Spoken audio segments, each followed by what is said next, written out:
Bonjour à tous, nouveau quintet flash ce mardi, direction Saint-Cloud, à l'occasion du prix Sagaro.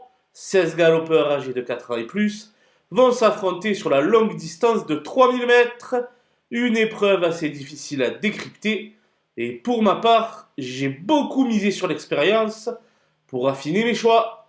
Et on voit ça tout de suite avec mon analyse.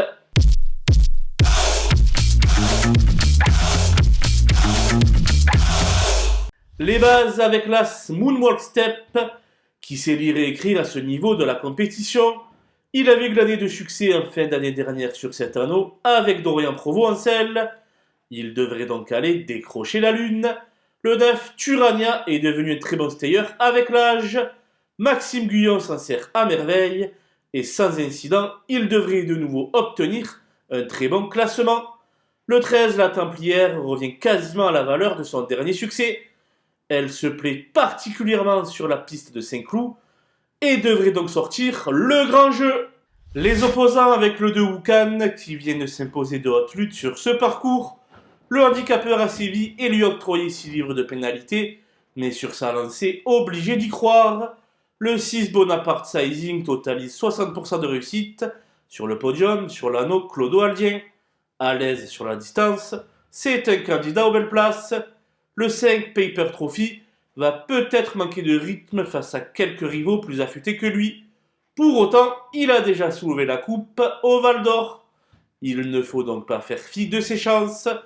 Le 12 Rosetta Stone a survolé les débats pour sa première sortie sur une distance aussi longue. Malgré la pénalisation au poids, il n'est pas incapable de se glisser à l'arrivée. Mon coup de poker sera le numéro 7 Winterland, une jument encore toute neuve qui monte progressivement en puissance.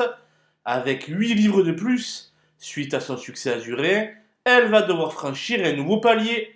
Et pour ma part, elle possède les atouts pour le passer.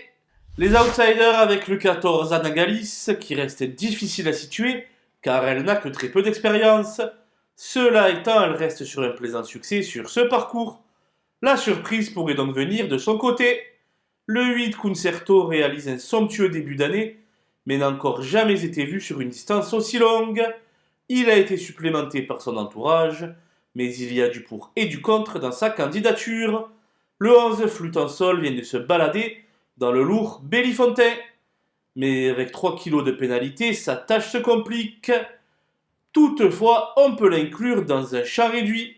Le 3 Degbou avait signé 3 succès de rang l'été dernier, ce qui avait fait monter sa valeur en flèche. De ce fait, il demeure encore trop chargé sur l'échelle des valeurs et n'aura pas la partie facile.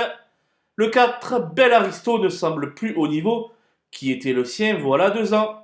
Sa dernière tentative toulousaine est assez quelconque. Je l'ai rangé dans la catégorie des seconds choix.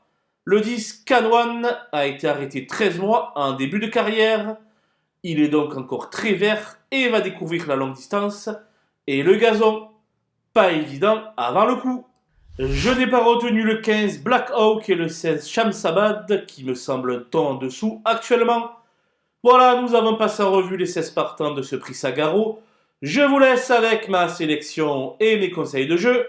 Bon jeu à tous!